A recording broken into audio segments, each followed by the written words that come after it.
আমাদের 3 জেনারেশন পর্যন্ত company income দেয়, এটা সিস্টেম। কেন দেয়? এই কথাগুলো উত্তর নাই, দেয়, এটাই সিস্টেম। 3 জেনারেশন। এই যে এখন আমি যদি মারা যাই, আমার টিমে যে 65,000 কাস্টমার আছে, এরা কি সবাই মারা যাবে? না। এরা কি পৃথিবীতে থাকবে না? থাকবে। এরা কি প্রোডাক্ট ইউজ করবে না? করবে। তাহলে আমি মারা গেলে 65,000 লোক কি বলবে যে আকরাম ভাই মারা গেছে, আমরা সবাই একসাথে মারা যাই? বলবে না।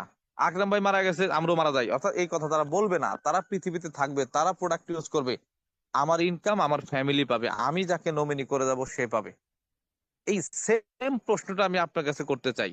আমি কোনো প্রফেশনকে ছোট করছি না, রেসপেক্টের সাথে বলতেছি। আপনারা যে যেই প্রফেশনে আছেন, আজকে যদি আপনি মারা যান, আগামী মাসের টাকা কি আপনার ফ্যামিলি পাবে? আগামী কালকের টাকা কি আপনার ফ্যামিলি পাবে? পাবে না। কেন পাবে না? আপনার অবর্তমানে কাজ করার লোক নাই। কিন্তু আমি মারা গেলেও আমার সিস্টেম থেকে আমার ফ্যামিলি ইনকাম পাবে। কেন? আমার অবর্তমানে কাজ করার লোক আছে। কে আছে? এই 65,000 মেম্বার। অথবা আজকে মিটিং এ যারা আছেন আপনারাই। আমি মারা গেলে কি শাহাবুদ্দিন ভাই মারা যাবে, আজিজুল ভাই মারা যাবে, সুরুজ ভাই মারা যাবে, সাহেল ভাই মারা যাবে, আব্দুল্লাহ ভাই মারা যাবে? যাবে না। তার মানে আপনারাই আমার অবর্তমানে আমার কাজ করে দিবেন। আপনারাই আমার অবর্তমানে আমার ক্রয় বিক্রয় মানে ঠিক রাখবেন। আপনারাই আমার অবর্তমানে আমার ব্যবসা চালু রাখবেন। এই কারণে আমার ফ্যামিলি ইনকাম পাবে। কিন্তু আপনার প্রফেশনে শাহাবুদ্দিন ভাই সৌদি আরবে একজন ড্রাইভার, গাড়ি চালায়। উনি মারা গেলে ওনার গাড়িটা কে চালাবে বলেন? আব্দুল্লাহ ভাই সৌদি আরব খামিস মশাই দিয়ে একটা কাজ করে, উনি মারা গেলে ওনার কাজটা কে করবে বলেন? তাহলে আপনাদের অবর্তমানে কাজ করার লোক নাই, আমার অবর্তমানে কাজ করার লোক আছে, একজন দুজন না, 65,000। এই কারণে আমার ইনকাম থাকবে। কথা কি ক্লিয়ার? একদম ক্লিয়ার। তাহলে মৃত্যুর পরেও একটা ইনকাম এখানে পাওয়া যাবে, এর জলজান্ত এক্সাম্পল বাংলাদেশে অনেক আছে। ইসমাইল হোসেন পিপাস ভাই আছে, শাহাদুত ভাই আছে, মাসুদ ভাই আছে, অনেক কি আছে, মাসুম ভাই আছে, অনেকই আছে। এই সুযোগটা কিন্তু আমাদের জন্য আছে। এখন আপনারা যে যে প্রফেশনে আছেন ভাই, ডিএকশন করার জন্য ওই প্রফেশন বাদ দিতে হবে, চাকরি ছাড়তে হবে, ব্যবসা ছাড়তে হবে? না।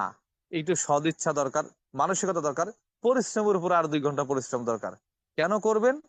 কর্মক্ষমতা যখন থাকবে না, রক্ত টকবগে থাকবে না, এনার্জি যখন থাকবে না, ঘরবন্দি হয়ে যাবেন, বৃদ্ধ হয়ে যাবেন, অকেজো হয়ে যাবেন, তখন যেন কারো কাছে হাত পাততে না হয়। ডিএকশনই আপনাকে চালাবে, ডিএকশন এর সেন্টারই আপনাকে চালাবে। দয়া না, এটা আপনার পরিশ্রমের ফসল। ডিএকশন আপনাকে দয়া করতেছে না, এটাকে আপনার পরিশ্রমের ফসল আপনাকে দিচ্ছে। আপনি মারা যাবেন, আপনার বিল্ডিং এর ভাড়াটিয়ার আপনার বিল্ডিং এর ভাড়া দেয়, তার মানে কি এইটা হ্যাঁ লোকটা মারা গেছে, ওনার ছেলেমেয়েরা কি খাবে, নেন দয়া করে ভাড়াটা দিলাম? না, এইটা তার প্রাপ্য। বিল্ডিংটা সে তৈরি করছে এটা ভাড়া খাওয়ার জন্যই। তাহলে আমি ডিএক্সএন এ কাস্টমার নেটওয়ার্ক তৈরি করছি। আমার আমার কাস্টমার নেটওয়ার্কে সেল হয়, কোম্পানি আমাকে কমিশন দেয়, কোম্পানি আমাকে দয়া করে না। আপনি অসুস্থ হবেন, আপনি বৃদ্ধ হবেন, ডিএক্সএন আপনাকে ইনকাম দিবে, এইটা ভাইবেন না যে ডিএক্সএন আপনাকে দয়া করতেছে, না। সারা ওয়ার্ল্ডে 19 মিলিয়ন মেম্বার আছে। কত মিলিয়ন? 19 মিলিয়ন। 19 মিলিয়ন, 1,90,00,000 লোক প্রোডাক্ট কিনলে আমি কমিশন পাই না। আমার আকরাম অ্যাসোসিয়েটস এ 65,000 কাস্টমার আছে।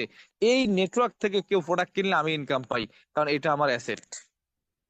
ডিএক্সএন এর মধ্যে আমি একটা মিনি ডিএক্সএন, ডিএক্সএন এর মধ্যে আমি একটা মিনি ডিএক্সএন।